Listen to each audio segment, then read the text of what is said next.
বিয়ের তারিখ দেয়া হলো, সারা বাড়ি লাইটিং করা হলো, অনেক মেহমান আসলো, অবশেষে দিন ও তারিখ ঠিক করা হলো, মেহেদিও দেয়া হলো, হলুদ হলো, বউ সাজলাম, নাকফুল পরানো হলো, রান্নাবান্না, অতিথি আপ্যায়ন সবকিছুই হলো। শেষমেশ আমার বিয়েটাই আর হলো না। তারপরও আমি আমার মেহেদি রাঙানো হাত নিয়ে পরিবারের মানুষদের ভেঙে যাওয়ার অবস্থা দেখে উঠে দাঁড়িয়েছি। স্কুল যাওয়া শুরু করলাম।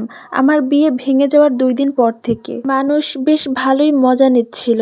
আমার হাতে মেহেদি, চোখে কান্না। তারপরও আমি থেমে থাকিনি, চেষ্টা করা শুরু করে দিলাম। না, আমাকে নিজেকে পরিবর্তন করতেই হবে। আমার জন্য আমার আল্লাহই যথেষ্ট। এমনটাই চিন্তা করে সামনের দিকে এগিয়ে যেতে লাগলাম।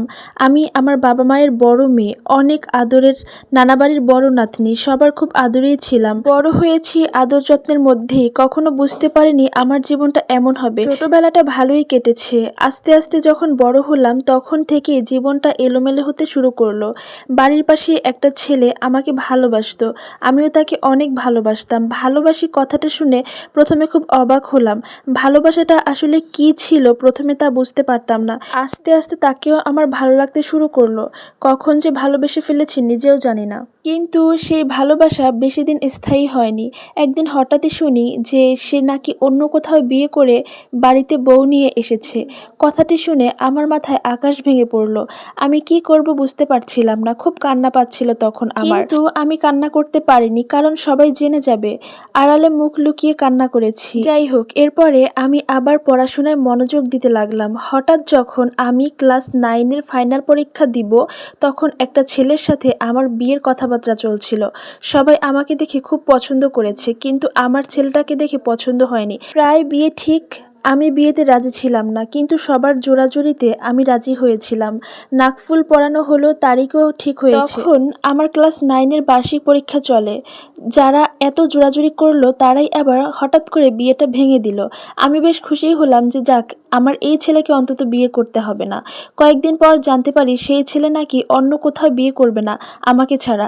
এই নিয়ে বেশ কয়েকবার আলোচনা হয়েছে আমাদের বাসায়। তার মধ্যে আমি ক্লাস 10-এ উঠে যাই। মাঝখানে কেটে যায় 9টি মাস। সেই ছেলে নাকি আমাকে ছাড়া অন্য কোথাও বিয়েই করবে না। 9টি মাস আমাকে নেয়ার জন্য সে চেষ্টা চালিয়েই যাচ্ছিল। তাদের এই জোরাজুরিতে পুনরায় আমাদের বিয়ে ঠিক হয়। বিয়ের তারিখ দেওয়া হয়, সবকিছু ঠিকঠাক ছিল। বাড়িতে লাইটিং করে সাজানো হয়, ঘর ভর্তি মেহমান আসে। অবশেষে বিয়ের আগের দিন আমাকে মেহেদি পরানো হয়, হলুদ দেয়া হয়, বউ সাজানো হয়, নাকফুল পরানো হয়, রান্নাবান্না, অতিথি আপ্যায়ন সব করা হয়। আমাদের প্রত্যেকটি মেহমান চলে এসেছে। সব আয়োজন খুব সুন্দরভাবেই হচ্ছিল। এত হাসি খুশি আর আনন্দের মধ্যে হঠাৎই শেষমেশ আমাদের বিয়েটা আর হয়নি। কেন জানি সেদিন সে আমাকে বিয়ে না করেই পালিয়ে যায়।